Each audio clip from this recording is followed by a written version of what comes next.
This is Voicemeeter. It's an amazing donationware software that allows you to do something Windows does not allow you to do on its own, route audio to different tracks. But it has a huge problem. It's ugly.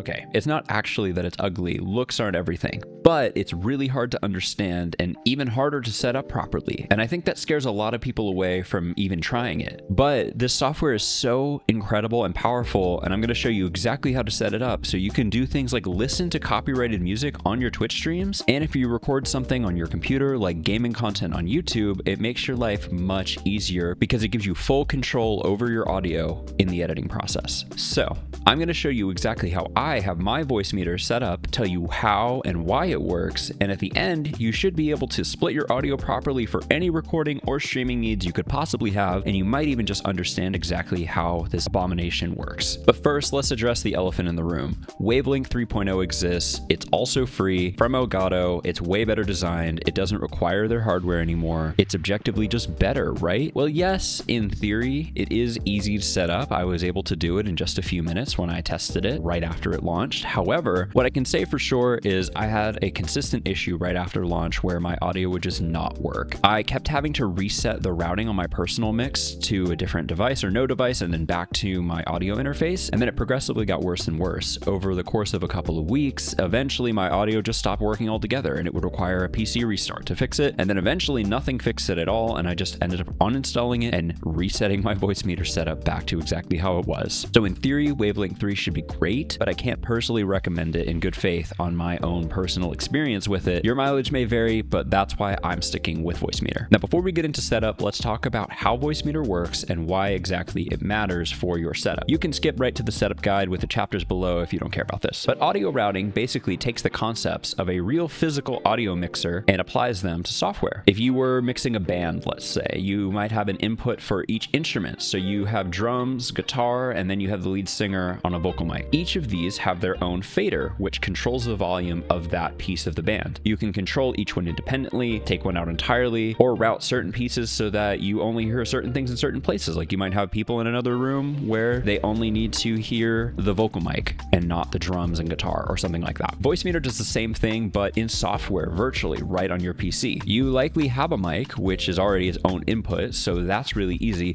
but each piece of software can be sent to its own channel as well as its own virtual device. So you can separate out Discord, your music, your browser, your games, and you can control each application, how it works, and who hears it independently of each other with full control. Before we jump into it, if it's better for you to follow along with something written, I'm not entirely sure how to say this guy's name, but this article on Medium will be linked below. I found this on Google when I was trying to figure out how to set up my Voicemeeter, and this is the exact guide that I followed, and everything works great, and I think he explains it really well. But if video is better for you, stick around. So first off, we're going to go to vbaudio.com to download Voicemeeter if you don't have it installed already. And I know this looks like a scam, but I promise this is their real site. You know, this is a website for software that looks like this.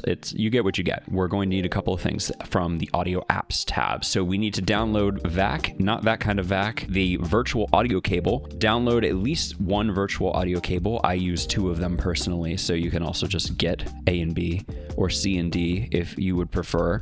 And then you need to pick Voicemeeter. So you need to pick which one you need depending on your use case. So I need potato because I need these 3 virtual inputs right here. But if that's not the case for you, you might be able to get away with banana, or if you really just need something simple, you can get 2 hardware inputs and a virtual input right here on the base version of Voicemeeter. All of them should function exactly the same. The layout is just a little bit more simplified and a little bit easier to use depending on which version you go with. So try to think about how many devices you need or how many channels you want to split things out to, and then pick accordingly. Then go ahead and install them and open them up, and you should see this absolute monstrosity and jump scare. Now, I know this page looks scary, especially if you downloaded potato, but don't worry, we can break it down into 4 pretty simple chunks. And then once you understand those 4 chunks, then it's really just the same thing repeated over and over. So first up on this left-hand side here, we have 5 hardware inputs on Voicemeeter Potato. These hardware inputs are separate devices that are plugged plugged into your PC in some way. So you might have a microphone, you might have a game console or something like that, or you can also split your applications onto virtual audio inputs and they will read as hardware inputs here.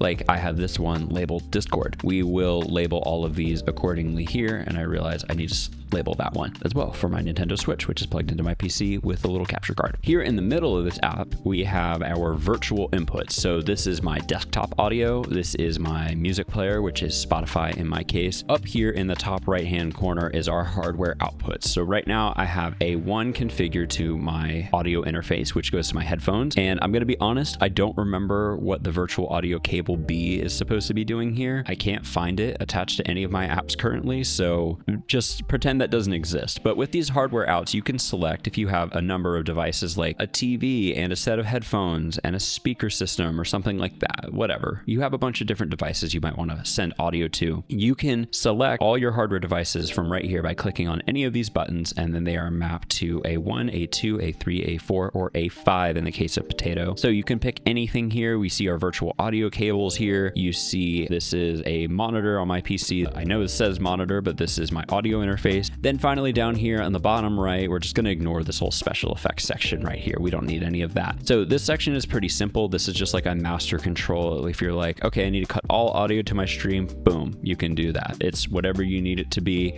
It's whatever you need to do. You can pick and choose as needed what you want to do with this, but for me, I don't really touch this area a whole lot. So when it comes to these virtual inputs, they are represented by these different devices that are listed right here by name, which is Voicemeeter VAIO, aux VAIO, and then VAIO 3, which is totally not confusing at all and is very intuitive, I swear. You better agree. No, this is really confusing and really unintuitive, I think. Each one of these devices, each one of these channels of virtual inputs here represents two separate devices because it's an input device and an output device, which means that your Windows audio settings will be extremely cluttered looking. So now that we're done with the walkthrough of the software, let's jump into the setup now. Next, we need to go into our Windows audio settings. So we're going to go down to the taskbar and click on our speaker, go down to select sound output, more volume settings, and then our system settings panel and the sound menu will open. First, we need to set our sound output. We'll want to set this to Voicemeeter VAIO, which corresponds to this desktop channel that we have set up here. Setting this as a Windows default means that every application will send its audio here to begin with. So any new games that we install or any new applications that we download will automatically have their audio routed here. We can adjust the routing later if we need to, but it should always be audible with this set as our default. And in Voicemeeter, it will always be on this channel. Now that we have our output set, we'll go down to set our input and we'll set that to Voicemeeter VAIO as well. Make sure to click into this device and set it to a default communications device. It should appear around here if it's not set to that already. Now that we have our Windows output and input set up, we're going to set up the Spotify channel in Voicemeeter. So the way that we split Spotify out or any other application is by going back to our sound settings, scrolling down to Advanced, Volume Mixer, and making sure we have the app open so that it populates in this list. We'll go to Spotify in this case. And our output device will say default normally, but we're going to go ahead and change this to Voicemeeter aux VAIO. This will put it on this second channel so that is separated from our desktop feed. So now when we play back music, we have full control over that and can separate it out and only send it where we want. We should be done with the Windows sound panel now. Now that we've done all that, let's jump over to Discord, and we're going to set our Discord microphone or Discord input to follow Windows default as well, so that it's also coming from Voicemeeter VAIO. Next, we need to set our speaker or Discord output to go to our virtual audio cable. If you only installed a single virtual audio cable, you'll look for cable input VB audio virtual cable. In my case, I'm using cable A, which corresponds with this channel right here in Voicemeeter. Now all of our Discord sounds will come down this channel in Voicemeeter, and we can separate out the routing to send them exactly where we want. And now when we play Spotify, it will meter right here and show that it is working. So you can know absolutely that it's working here. So let's go back to Voicemeeter now, and we're going to set up our first input over here as our microphone. You can see mine is already set to that, so I will use hardware input 4 as an example. So you're just going to click on this word right here, and you're going to select your input. So you're just going to select your microphone input from here on number 1 in order to set your mic there. And now you should should see your mic metering pretty much right away. So then what you want to do to make sure you label it, and you can do the same with desktop and Spotify. Actually, we should have done this before. So you right click on it to get the box, you type in what you want and you hit enter, and then it will be labeled. So now we're going to go up here to the top right hand corner and click our hardware outs, and on A1 we're going to set it to our primary device. In my case, it is my audio interface. It's going to my headphones. And then if you have other devices, like if you have a monitor with speakers you don't mind, or you have a proper set of speakers on your desk or some kind of other output, you can set those here right now as well. What the heck do all of these buttons next to each of the channels mean? So each of these buttons represent an output channel, basically. So if you look at the meters over here on the right hand side in the master section, you'll see that these meters are labeled accordingly: A1, A2, and so on through A5, and then B1, B2, and B3. These buttons route your audio to these different channels, which represent different devices. So if we go ahead and we open up a YouTube video here on my other monitor, you'll see it metering here on A1. And then if you see my mic is metering here on A2 because I have that routed to go out to my OBS. So I'm not hearing my mic back in my ears through Voicemeeter because it is software, so there's a bit of a delay, but my audio interface allows me to hear myself back. You might not want your mic routed to your headphones directly in A1. And then I also have my microphone routed to B1 here as well, which is another one of my virtual outputs. So now we go over to OBS and open up our settings. First, we're going to go to output and streaming, and you're going to choose your audio track and set that to track 1 because this will coincide with the settings I give you in a second here, and set our Twitch VOD track to on and set that to track 2. Next, we're going to go over to the audio tab, and you're going to have to read carefully here as you pick items from the list to make sure that it aligns correctly. So make sure to double and triple check if you have any issues. Set your desktop audio device to input Voicemeeter VAO, which is our desktop audio device right here. Next, we're going to take desktop audio 2 and set that to aux input, which is our music player, in this case Spotify, set up on this channel here. Next, our mic and auxiliary audio will be Voicemeeter output, Voicemeeter VAO, which is our mic input that we have set up here and routed accordingly. And then finally, we have our mic and auxiliary audio 2 is set to Voicemeeter aux output, which is Voicemeeter aux VAO yet again, which is our split off of Discord here. We're going to see the future here in our OBS window, and we're going to right click on Audio Mixer up here and go to Advanced Audio Properties. So now that I'm in Advanced Audio Properties in my OBS, we have these 4 channels, which I've labeled all of them here. So we have our desktop audio 1, our desktop audio 2, our mic or aux input 1, and our mic and aux input number 2 here. So this is how we want our tracks configured. Track 1 is sent to the stream when we are live. This receives everything. Track 2 is our Twitch VOD track. This is the track that Twitch receives when our stream ends and includes all of our audio except for our music player. This allows you to listen to copyrighted music on stream, so you can listen to music in real time while you're streaming, and then the VOD goes up without the music included so it does not get muted.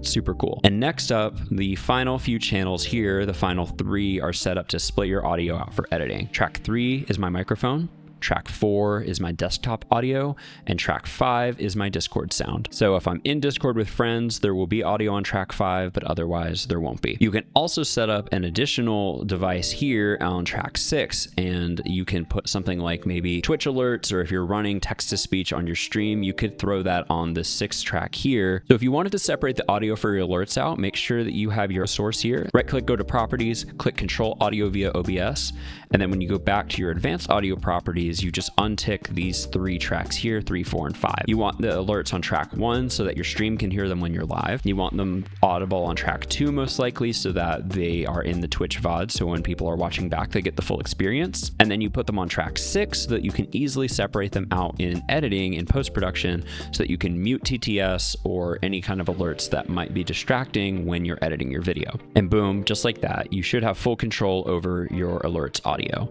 So something worth noting is how I work with these tracks once you have these audio properties set up like this. So I delete tracks 1 and 2, and then in essence, my microphone becomes track 1, game audio and desktop audio becomes track 2, my Discord becomes track 3, and if I have alerts enabled, then those become track 4, and it becomes a lot more manageable to have 4 tracks rather than 6 tracks, especially when everything's split out. I suggest you do a test recording when you're done to make sure that everything is working the way that you expect, but in a nutshell, that's how you set up Voicemeeter. Thanks for watching.